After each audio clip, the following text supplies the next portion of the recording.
पुरुषोत्तम मास महात्म्य अधिक मास कथा 27वां अध्याय। श्री नारायण बोले, इस प्रकार कहकर मौन हुए मुनीश्वर वाल्मीकि मुनि को राजा दृढ़धनवा ने नमस्कार किया। बाद में प्रसन्नता के बाद संपूर्ण भक्ति पूर्वक पूजन किया। उस राजा दृढ़धनवा से की हुई पूजा को लेकर आशीर्वाद दिया, तुम्हारा कल्याण हो, पापों का नाश करने वाली सरयू नदी को मैं जाऊंगा। इस समय हम दोनों को इस प्रकार बात करते संध्याकाल हो गया है। यह कहकर मुनीश्वर वाल्मीकि मुनि शीघ्र चले गए। राजा दृढ़धनवा भी सीमा तक वाल्मीकि मुनि को पहुंचाकर अपने घर लौट आए। घर जाकर अपनी गुण सुंदरी नामक सुंदर स्त्री से बोला। राजा दृढ़धनवा बोला, सुंदरी, राग, द्वेष, लोभ, मोह, मद, मात्सर्य इन 6 शत्रुओं से युक्त गंधर्व नगर के असार संसार में मनुष्यों को क्या सुख है। कीट, विषाट, भस्म रूप और वात, पीत, कफ इनसे युक्त मल, मूत्र, रक्त से व्याप्त ऐसे इस शरीर से क्या प्रयोजन है। हे वराहो, अधूर्व शरीर से धूर्व वस्तु एकत्रित करने के लिए पुरुषोत्तम का स्मरण करने वन को जाता हूँ।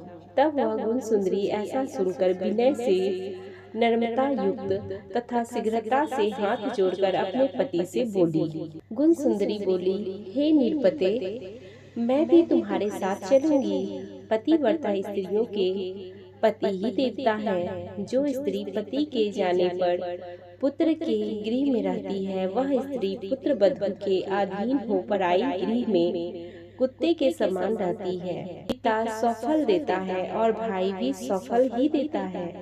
अत्यंत देने वाले पति के साथ कौन स्त्री न जाएगी। इस प्रकार प्रिया की बात को सुनकर स्वीकार कर पुत्र का अभिषेक कर स्त्री सहित शीघ्र ही मुनियों से सेवित वन को गए। दोनों स्त्री पुरुष हिमालय के समीप गंगा जी के निकट जाकर पुरुषोत्तम मास के आने पर दोनों काल में स्नान करने लगे। हे नारद, वहाँ पुरुषोत्तम मास को प्राप्त कर विधि से पुरुषोत्तम का स्मरण कर भाड़िया सहित तपस्या करने लगे। ऊपर हाथ किए बिना अवलंब पैर के अंगूठे पर स्थिर आकाश में दृष्टि लगाए निराहार होकर राजा श्री कृष्ण का जप करने लगे। इस प्रकार व्रत की विधि में स्थित हुए तपोनिधि राजा की पतिव्रता रानी सेवा में तत्पर हुई। इस प्रकार तप करते हुए राजा का पुरुषोत्तम मास संपूर्ण होने पर घंटिकाओं के जाल से विभूषित विमान वहां आया। ऐसे तत्काल आए हुए पुण्यशील और सुशील सेवित विमान को देख स्त्री सहित राजा आश्चर्ययुक्त हो विमान में बैठे हुए पुण्यशील और सुशील को नमस्कार किया। पुनः वे स्त्री सहित राजा को विमान में बैठने की आज्ञा दिए। स्त्री सहित राजा विमान में बैठकर सुंदर नवीन शरीर धारण कर तत्काल गौरलोक को गए। इस प्रकार पुरुषोत्तम मास में जप करके भय रहित लोक को प्राप्त होकर हरि के निकट आनंद करने लगे। और पतिव्रता स्त्री भी पुरुषोत्तम में जप करते हुए पति की सेवा कर उसी लोक को प्राप्त हुई। श्री नारायण बोले, हे नारद, मेरी एक जिह्वा है, इस समय इसका क्या वर्णन करूं। इस पृथ्वी पर पुरुषोत्तम के समान कुछ भी नहीं है।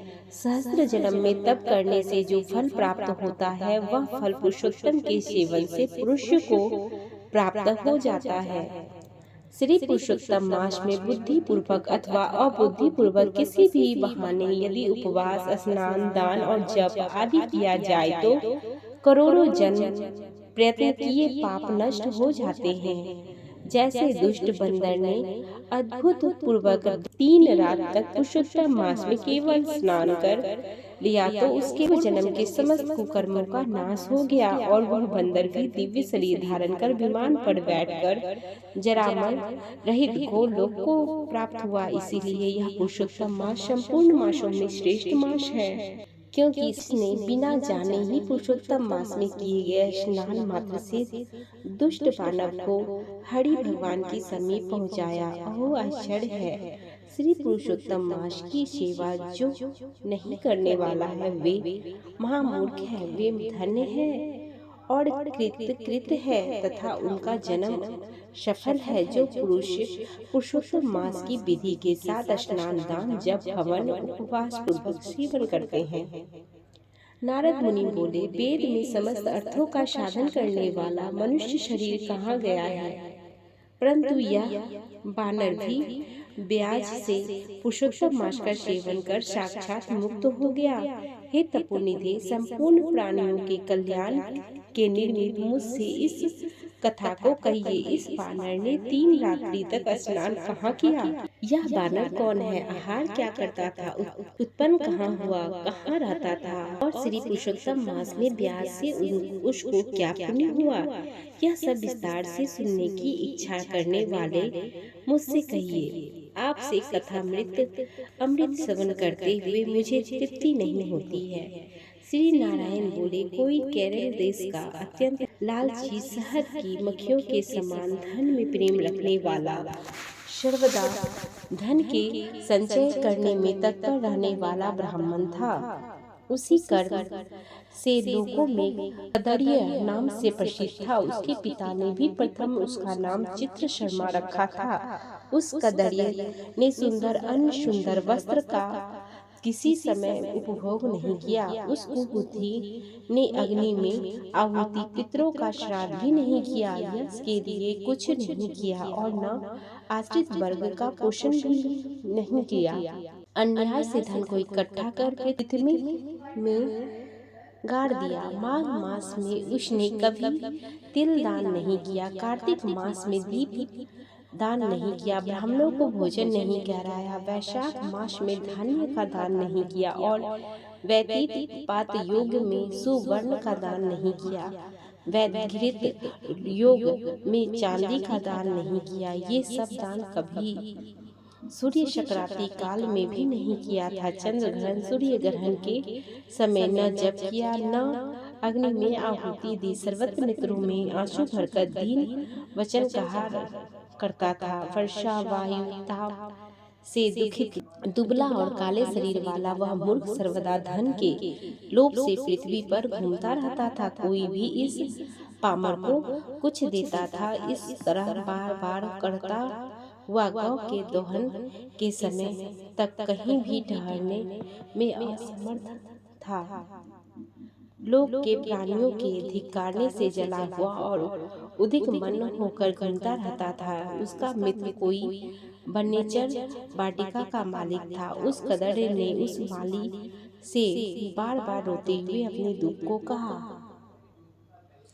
नगर के वासी नित्य तिरस्कार करते थे, इसीलिए इस नगर में मैं नहीं रह सकता हूँ। इस प्रकार कहते हुए उस कदर्य ब्राह्मण के अत्यंत दीन वचन को सुनकर माली दयार्द चित्र हो गया। शरण में आए हुए उस दीन ब्राह्मण पर माली ने दया कर कहा कि हे कदर्य, इस समय तुम इस वाटिका में वास करो, इस वाटिका में रहो।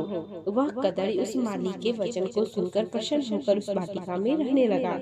नित्य उस माली के पास निवास करता और उसकी आज्ञा का पालन करता था। इसीलिए उस कदर्य ने माली ने दृढ़ विश्वास किया और उस कदर्य ने अत्यंत विश्वास होने के कारण माली ने उस कदर्य ब्राह्मण को अपने से छोटा बगीचा का मालिक बना दिया। इसके बाद उस माली ने यह निश्चय किया कि कदर्य हमारा आदमी है, इसलिए वाटिका की चिंता को छोड़कर राज मंदिर का सेवन किया। राजा ने के यहाँ उस माली को बहुत कार्य करता था, इसीलिए और पराधीनतावश वाटिका की ओर कभी नहीं आया। वह अत्यंत दुर्बल कदर्य उस वाटिका के फलों को आनंद से भोजन करता और लोभवश बचे हुए फलों को बेच देता था।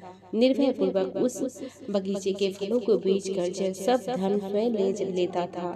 जब मालिक पूछता तो उसके सामने झूठ बोलता था कि नगर में घूमता फिरता भिक्षा मांगता और खाता हूँ, तुम्हारे वन की रक्षा करता हूँ, फिर भी पक्षी गण इस बगीचे के फलों को आकर खा जाते हैं। देखिए, मैंने कुछ खाते हुए पक्षियों को अच्छी तरह से मार डाला है। यहाँ चारों तरफ उन पक्षियों के मांस और पंख गिरे हुए हैं। उन मांस के टुकड़ों को और पंखों को देखकर उसका अत्यंत विश्वास कर माली चला गया। इस प्रकार अत्यंत जर्जर उस दुष्ट करदन को निवास 87 वर्ष व्यतीत हो गए। बाद में वह मूढ़ वहाँ ही मर गया और उसको अग्नि और काष्ठ नहीं मिला। बिना भोगे पापों का नाश नहीं होता है, ऐसा वेद के जानने वाले कहते हैं। इस कारण हाहाकार करता हुआ यमदूतों के मुद्र के आघात से पीड़ित कष्ट के साथ अत्यंत भयंकर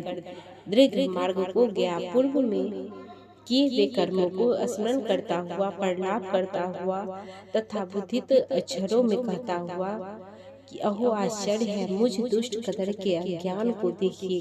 कृष्ण सार से युक्त पवित्र इस भारत खंड में देवताओं को भी दुर्लभ मनुष्य शरीर को प्राप्त कर मैंने धन के लोभ में क्या किया, अर्थात कुछ भी नहीं किया, और मैंने जन्म व्यर्थ में खोया तथा मैंने बहुत दिनों में जो धन संचय किया वह भी धन तो पराधीन हो गया। इस समय काल पास में बंधा पराधीन होकर क्या करूं। प्रथम मनुष्य शरीर को प्राप्त कर कुछ भी पुण्य कर्म नहीं किया, न तो दान दिया, न अग्नि में आहुति दी, न हिमालय की गुफा में जाकर तपस्या की, मकर के सूर्य होने पर माघ में न गंगा के जल का सेवन किया, पुरुषोत्तम मास के अंत में 3 दिन उपवास भी नहीं किया, और कार्तिक मास में तारागण के रहते प्रातः स्नान नहीं किया। मैंने पुरुषार्थ को देने वाले पुरुषोत्तम मनुष्य शरीर को भी पुष्ट नहीं किया। ओहो आश्चर्य है, मेरा